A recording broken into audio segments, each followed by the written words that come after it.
బట్టతలతో బాధపడుతున్నారా? ఆధునితనమైన పద్ధతిలో hair transplantation చేయబడును. Face clinic, Hyderabad.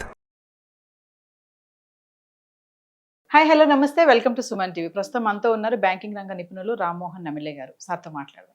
నమస్తే సార్. నమస్తే అమ్మా నవీన గారు, మీకు సుమన్ టీవీ ప్రేక్షక దేవుళ్ళకి కూడా నమస్కారము. ప్రేక్షక దేవుళ్ళే అంటారా సార్? కస్టమర్ ఇస్ గాడ్ అని ఎస్ ఒక సేయింగ్ ఉంది.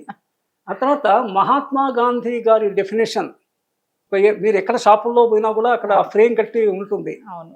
సో కస్టమర్ లేని బిజినెస్ లేదు. Yes. ఏ బిజినెస్ అయినా మీరు మీడియా తీసుకోండి, ఇంకోటి తీసుకోండి. So customer is definitely a god as in the sense, అతను కాంట్రిబ్యూట్ చేస్తేనే, అతను కొంటేనే, అతను చూస్తేనే మిగిలిన నడుస్తుంటాయి. సార్, ఇప్పుడు తక్కువ పెట్టుబడి ద్వారా అందరికి అందుబాటులో ఉండే స్కీమ్ వచ్చేసి మనకి ఎఫ్డి, ఫిక్స్డ్ డిపాజిట్ స్కీమ్ అంటారు. సో మా వ్యూవర్స్ కి ఈ రోజు మీరు ఫిక్స్డ్ డిపాజిట్స్ గురించి, పీరియడ్ ఆఫ్ టైం ఎలా ఉంటుంది, ఇంట్రెస్ట్ రేట్స్ ఎలా ఉంటాయి, బెనిఫిట్స్ ఏమి ఉంటాయి సార్? ఫిక్స్డ్ డిపాజిట్ పోస్ట్ ఆఫీస్లో కానీ బ్యాంకుల్లో కానీ, అంటే బ్యాంకులు కొంచెం చాలా విరివిగా, మోర్ నెంబర్ ఆఫ్ బ్యాంక్స్ కూడా ఉన్నాయి. మనకి 12 పబ్లిక్ సెక్టర్ బ్యాంక్స్ ఉన్నాయి, సుమారుగా 20 ప్రైవేట్ సెక్టర్ బ్యాంక్స్ దీటైనవి ఉన్నాయి. మనం new generation private sector banks అంటాము. 1990, 91, 92 ప్రాంతాల్లో ఎల్పిజి అంటాం, liberalisation, privatisation and globalisation concept వచ్చినప్పుడు పివి నరసింహారావు గారి ఆధ్వర్యంలో మన్మోహన్ సింగ్ గారు అప్పటికి ఆర్బీఐ గవర్నర్గా ఉంటే, అతను పివి నరసింహారావు ఎంపిక చేసుకొని ఫైనాన్స్ మినిస్టర్గా తీసుకునేసి ఈ ఎల్పిజిలో, అంటే మన నేషనల్ ఎకానమీ ఇన్సులేటెడ్గా ఉంటుంది. ఇన్సులేషన్ అంటే మనకి ఎట్లయితే ఎలక్ట్రిక్ వైర్కి పైన రబ్బర్ అయితే ఇన్సులేటెడ్ ఎకానమీ ఉంటుంది, అంటే ప్రొటెక్టెడ్ ఎకానమీ. అలా కాకుండా మార్కెట్కి ఓపెన్ చేసాము, it has become a open economy. But in course of time అది మనకేమన్నా నెగిటివ్ ఎఫెక్ట్ ఏం కనపడలేదు, పాజిటివ్ ఎఫెక్టే ఉంది. So we are now in a open economy, liberalised దీంట్లో ఉన్నాము. 91, 92లో ఆ ప్రాంతాల్లో ఫినాన్షియల్ సెక్టర్ రిఫార్మ్స్ అని నరసింహన్ గారు అనేసి, ఆయన ఆర్బీఐ ఎక్స్ గవర్నర్, ఆయన ఆధ్వర్యంలో ఒకటి రంగరాజన్ కమిటీస్, ఇవన్నీ జరిగినాయి. నా ఈ ఫిక్స్డ్ డిపాజిట్స్ అనేది దీనికన్నా అంతకన్నా ముందు ఉన్నాయి, ఇప్పుడు కూడా ఉన్నాయి. ఫిక్స్డ్ డిపాజిట్ అది సేవింగ్సా ఇన్వెస్ట్మెంట్ అనేది ఒక ప్రశ్న వచ్చినప్పుడు, that is in between savings and investment. Savings ఎందుకంటే పేరుకు ఫిక్స్డ్ డిపాజిట్ అని ఉన్నా కూడా you can draw it back any time with some penalty, కానీ యూ కెన్ డ్రా ఇట్, అంటే ద్రవ్య లభ్యత ఉంది. There is no what we say locked in funds అంటాం. కొన్ని ఫండ్స్లో మీరు పెడితే 3 years లాకిన్ పీరియడ్ అంటాం, లాకిన్ పీరియడ్ ఉంటుంది, 3 years, 5 years, వాట్ ఎవర్. ఆ లోపల మీరు తీసుకోవడానికి ఎటువంటి పరిస్థితుల్లో వీలు లేదు. కానీ బ్యాంక్ ఎఫ్డీలో అది కాదు. సో ఎఫ్డీ అంటే ఫర్ ఎగ్జాంపుల్ మన దగ్గర ఉండే డబ్బులు బట్టి, ఒక ఉదాహరణ కింద తీసుకుందాం. 1,00,000 రూపాయలు మన దగ్గర క్యాష్ ఉంది అనుకోండి. మనం దాన్ని ఏం చేయాలి? క్యాష్ అంటే అది సర్ప్లస్ క్యాష్. మనము కంపెనీ అకౌంట్స్లో విసే రిజర్వ్స్ అనే పదం వాడతాము, సర్ప్లస్ అనేది వాడతాము. రిజర్వ్ అంటే ఎక్స్ట్రా ఉన్న మనీని ఒక పర్టికులర్ పర్పస్ కోసము నిర్దేశింపబడింది రిజర్వ్. కంపెనీస్లో అది అంటాం.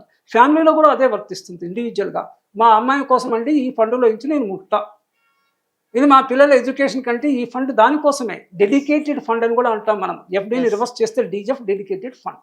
అయితే ఇప్పుడు మన దగ్గర 1,00,000 రూపాయలు ఉన్నప్పుడు రిస్క్ అనేది ఉంటుందన్న. మనం ఎక్కడ ఇన్వెస్ట్ చేసినా, ఎక్కడ సేవ్ చేసినా కూడా రిస్క్ చూసుకునేసి రిస్క్ అపిటైట్ అన్న పదం వాడుతాము.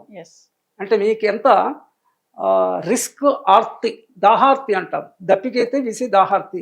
రిస్క్ ఇంగ్లీష్లో రిస్క్ అపిటైట్ అంటే మీరు ఎంత రిస్క్ తీసుకునేటువంటి కెపాసిటీ మీకుండే దాన్ని బట్టి మంచి బ్లూ చిప్ కంపెనీలో వీ కెన్ ఇన్వెస్ట్.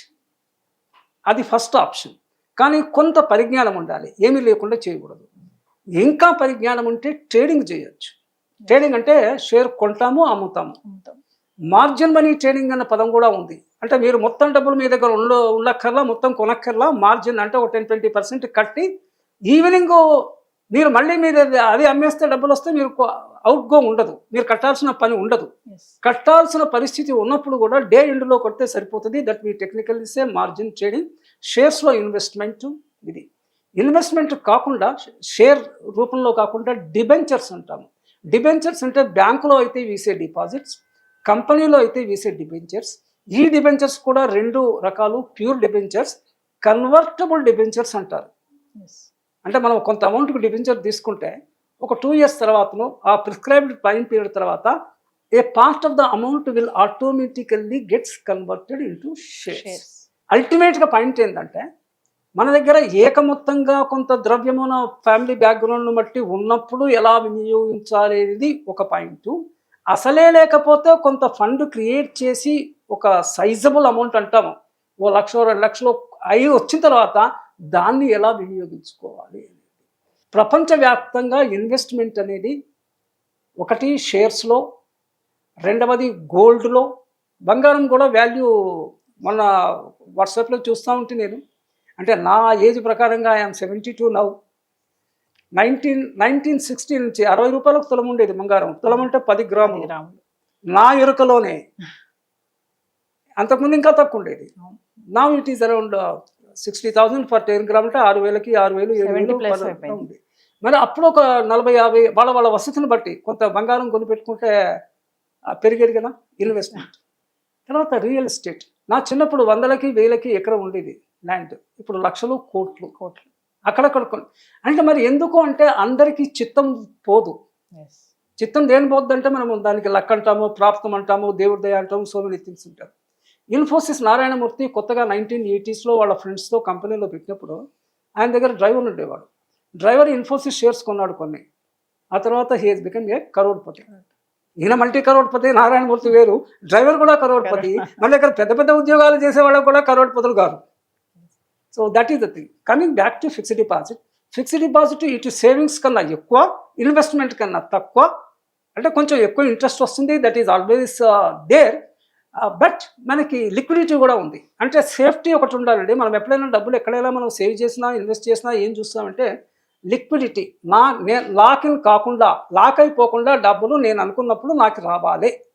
డిబెంచర్స్లో ఒక్కొక్కసారి అట్లా ఉండదు, ఇంకా ఫిక్స్డ్ టైం ఉంటుంది. ఆ టైం లోపల you cannot take it. So 1 is liquidity, నాకు ఎప్పుడంటే ఆన్ డిమాండ్ నాకు రావాలి. రెండవది సేఫ్టీ ఆఫ్ ద ఫండ్స్. ఇది ప్రైవేట్ బ్యాంకు, చిన్న బ్యాంకు దివాలా తీయొచ్చు. నేను ప్రైవేట్కి ఎవరైనా లెండ్ చేశాను, వాడు మళ్ళీ నాకు ఇవ్వకపోవచ్చు. So safety, liquidity. ఎక్కువ ఇంట్రెస్ట్ రావాలన్నప్పుడు రిస్క్ అపిటైట్ని బట్టి మనం ఎంత రిస్క్ తీసుకుంటున్నాము. ఈ మధ్య మార్గంలో ఉండేది ఫిక్స్డ్ డిపాజిట్. దానికి 6 నెలల వరకు అయితే తీసే short term deposit which is also a part of FD. So బ్యాంకుల్లో మినిమం 7 రోజులు, మ్యాక్సిమం 10 years వరకు ఫిక్స్డ్ డిపాజిట్ పెట్టుకోవచ్చు. అయితే ఇది కాంట్రాక్చువల్ రేట్ ఆఫ్ ఇంట్రెస్ట్, ఇది గమనించాలి. అంటే ఒకసారి మనం ఒక 5 ఏళ్లకో 10 ఏళ్లకో ఎఫ్డి వేస్తే మధ్యలో మార్కెట్లో రేట్స్ పెరిగినా, బ్యాంకు వాళ్ళు ఒకవేళ రేట్స్ పెంచినా తగ్గించినా ఈ ఆల్రెడీ ఉన్న డిపాజిట్ మీద ప్రభావం చూపదు. Contractual rate of interest. Post ఆఫీస్లో కొన్ని సేవింగ్స్ స్కీమ్స్లో ఈ పీపీఎఫ్ మీద కూడా గవర్నమెంట్ ఎవ్రీ 6 months అప్పుడప్పుడు చేంజ్ చేస్తుంటుంది. చేంజ్ చేసింది ప్రాస్పెక్టివ్, రెట్రాస్పెక్టివ్ అని 2 పదాలు. ప్రాస్పెక్టివ్ అంటే పాత డేట్ నుంచి, రెస్పెక్టివ్ అంటే ఈ డేట్ నుంచి. So these are the things. FD అంటే మనకి బాస్కెట్ ఆఫ్ ఇన్వెస్ట్మెంట్స్లో కొంత సేవింగ్స్, కొంత ఎఫ్డి, కొంత ఈ ఇన్వెస్ట్మెంట్ 3 రకాలుగా ఉంటాయి. That is better thing. FD is definitely A welcome thing and reasonably good. అంటే సార్ ఒకేసారి ఎంత అమౌంట్ చేసుకోవచ్చు సార్ ఎఫ్డి మనం? అలా ఏం లేదమ్మా. అంటే మినిమం అమౌంట్ ఉంటుంది. మేబీ 500,000 ఉండొచ్చు. పాత రోజుల్లో 100 రూపాయలకు ఉండేది, 100 రూపాయలకు వాల్యూ ఉంది, కానీ 1000 ఇది ఉంటుంది. అప్పర్ లిమిట్ ఏం లేదమ్మా. అప్పర్ లిమిట్ ఏం లేదు, కానీ ఇన్కమ్ ట్యాక్స్ రూల్ ప్రకారంగా 50,000కు మించి క్యాష్ ట్రాన్సాక్షన్ చేసిన you to show your PAN number. 50,000కు మించి కొన్ని you cannot make the transaction in cash. You have to put in the deposit in the account. అకౌంట్లో డిపాజిట్ చేయడానికి, క్యాష్ డిపాజిట్ చేయడానికి పరిమితి ఏమీ లేదు, కానీ క్యాష్ డైరెక్ట్గా ఎఫ్డీలో కట్టాలంటే 50,000 నుంచి కట్టలేరు. సర్టన్ నామ్స్ ఆర్ దేర్, కానీ అల్టిమేట్గా దేర్ ఇస్ నో లిమిట్. మీరు 10 కోట్లు చేసుకోవచ్చు ఎఫ్డి, నోబడీ ఆస్క్స్. కానీ ఇన్కమ్ ట్యాక్స్ వాళ్ళకి మిమ్మల్ని అడిగే అధికారం ఉంటుంది. మీరు ప్రూఫ్ ఇవ్వగలగాలి, నాకు ఈ డబ్బులు ఇక్కడి నుంచి వచ్చాయి, దానికి నువ్వు ట్యాక్స్ కట్టావా లేదా వాళ్ళు వెరిఫై చేసుకుంటారు. Thank you sir. రైట్ అమ్మా, నమస్తే. సుమన్ టీవీలో మీ పర్సనల్ అండ్ బిజినెస్ ప్రమోషన్స్ కోసం కింది నెంబర్కి కాంటాక్ట్ చేయండి.